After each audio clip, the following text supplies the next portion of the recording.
Alright, everybody. So here we are with a new beginning, another character to be made, and another character to finish. So this time around we have Asuka to be created, and we'll go throughout the full process of the creation and see how it turns out. So as always, we start with the head so we can have a better understanding of the full character. So with the head in place, we can then start and manage to adjust the body. So here we go. So the first thing that we need to adjust is the views to make our lives easier when creating the face. So we need a front view and a side view as a guide for us to starting the modeling part.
And with the images in the right place, it's easier for us to adjust the size of the head as we need.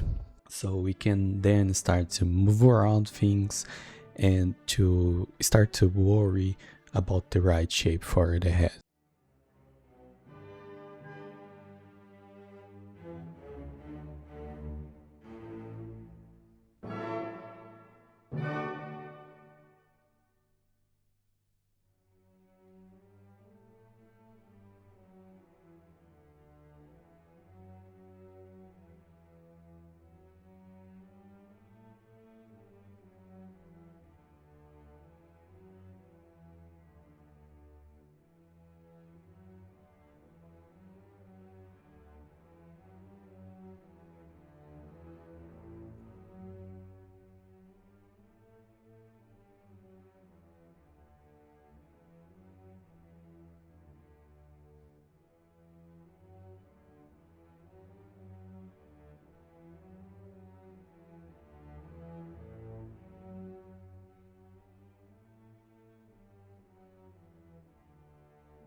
So with the head kind of in a better shape, we can now start to paint the character in a way to make easier for us to get the right shapes for the eye and for the mouth. So in this stage I'll be using the poly paint to then get the lines in the right places, so I can use it as a guide when I'm not only seeing the face in the front or the side, since the side view isn't kind of in the right way, so you can get and see the eye.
Now that we have the overall shape for the head and the eyes in the right location, we can now focus a little on the hair. So first what I like to do is to duplicate the head and then delete the parts that we don't want for us to start and sculpt some of the shape.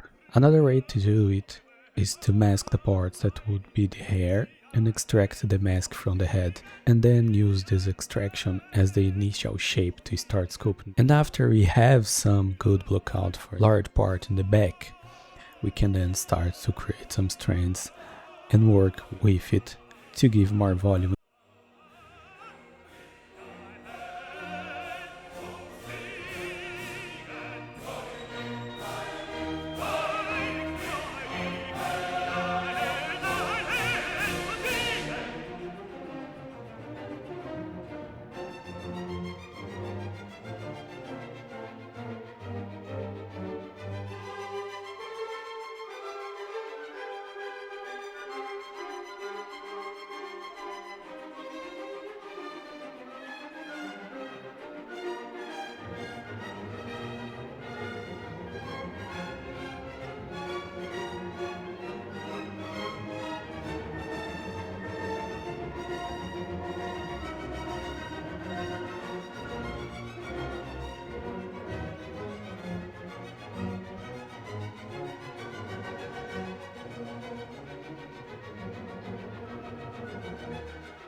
Since the head is using Dynamesh, and Dynamesh tends to be heavier later on the pipeline, we can now reduce some polygons using Zero Mesher and use the project to get all the details and shapes that we did on the other mesh and bring it over to the newer one. And since the model now has a better topology, we can create a simple mouth going forward and also start to work on the eyes that will be extruded from the model using the lines that we did previously.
Now to paint the eye, we have two options. We can go and do it by hand, which is the way that I normally do, or you can get an image and use the projection. Some other day I will do it using the projection, but this time I will do it by hand, since the eye seems to be easier.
And to finish, we can now paint the head. To paint the head, I followed some easy steps. Paint the entire head as red, then get the yellow and start to add some brighter parts, like in the chin, the zyggomatic area, some under the eye, and at the forehead. Some models need to have more and some need to have less highlights. After the highlights are done, I turn the brush to something around 85 on the strength and use the fill color to paint everything. Since it is 85, we don't lose the red and the yellow that we did. And to do the final touch, I adjust everything, going to the polypaint tab and using the adjust colors to tweak the contrast, the saturation and the brightness of everything. Each character is a different process, but using the tools we can get a good arrangement of colors.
And that's it. Thank you for being here. I hope you liked the video, and if you learned something new, you can always hit the like button to help us grow the channel, and subscribe if you would like to see more content like this. Thank you again, and see you on the next one.